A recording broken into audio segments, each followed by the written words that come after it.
హరి ఓం శ్రీ గురుభ్యో నమః. రాముని కన్నా ఉత్తమ పురుషుడు ఎవ్వరూ లేరు. ఆయన ధర్మానికి, పరాక్రమానికి, దయకు మరియు సత్యానికి పరిపూర్ణమైన ప్రతిరూపం. సీతాదేవి కన్నా గొప్ప స్త్రీ మరెవరూ లేరు. ఆమె పవిత్రత, భక్తి మరియు సహనానికి ప్రతిరూపం. హనుమంతుని కన్నా గొప్ప భక్తుడు ఎవరూ లేరు. ఆయన అచంచలమైన విశ్వాసం, భక్తి మరియు నిస్వార్థ సేవకు ప్రతిరూపం. లక్ష్మణుడు, భరతుడు, శత్రుఘ్నుడి కన్నా గొప్ప సహోదరులు ఎవరూ లేరు.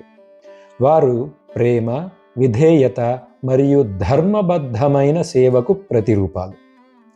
సుగ్రీవుని కన్నా గొప్ప స్నేహితుడు ఎవరూ లేరు. ఆయన నిజమైన స్నేహం, విశ్వాసం మరియు కృతజ్ఞతకు ప్రతిరూపం. రావణుని కన్నా గొప్ప ప్రతినాయకుడు ఎవరూ లేరు. ఆయన అపారమైన జ్ఞానం మరియు శక్తికి ప్రతిరూపం. కానీ ఆయన అహంకారమే ఆయన పతనానికి కారణమైంది. అదేవిధంగా దశరథుడు, కౌసల్య, జనకుడు, విశ్వామిత్రుడు, విభీషణుడు, జటాయువు మరియు ఈ కథలోని వారందరూ కూడా వారి వారి స్థానాలలో ఉత్తములు. ఇటువంటి ఉత్తములందరితో కూడిన గొప్ప కథ రామాయణం. ఇది అన్ని వయసుల వారు తెలుసుకోవలసిన గొప్ప కథ. రామాయణం మానవ విలువలు, సంబంధాలు మరియు ధర్మ మార్గాన్ని బోధిస్తుంది. రాముని కథను చదవడం, అర్థం చేసుకోవడం, మనస్సులో జీర్ణించుకోవడం వలన మన జీవితంలో సరైన నిర్ణయాలు తీసుకునే బుద్ధి ఏర్పడుతుంది. ఈ కథ మన జీవితానికి మార్గదర్శకంగా నిలుస్తుంది. రామాయణాన్ని కేవలం వినోదం కోసం కాకుండా దాని బోధనలను జీవితంలో అమలు చేయడానికి చదవాలి.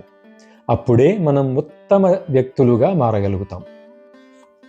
అందుకే ఈ మహత్తర కావ్యాన్ని అందరికీ, ముఖ్యంగా నేటి తరం పిల్లలకు అర్థమయ్యేలా సరళమైన తెలుగులో కథల రూపంలో అందించాలని మేము నిర్ణయించుకున్నాము. మన రామాయణ గాథను వివిధ భాగాలుగా విభజించి ప్రతి సన్నివేశాన్ని కళ్ళకు కట్టినట్లు వివరించబోతున్నాము. ఈ చిన్న చిన్న కథల ద్వారా పిల్లలు మన సంస్కృతిని, రాముడి ఆదర్శాలను సులభంగా నేర్చుకోవచ్చు. మనమందరం కలిసి ఈ అద్భుతమైన ఆధ్యాత్మిక ప్రయాణాన్ని ప్రారంభిద్దాం. రండి, రామాయణ కథలు విందాం.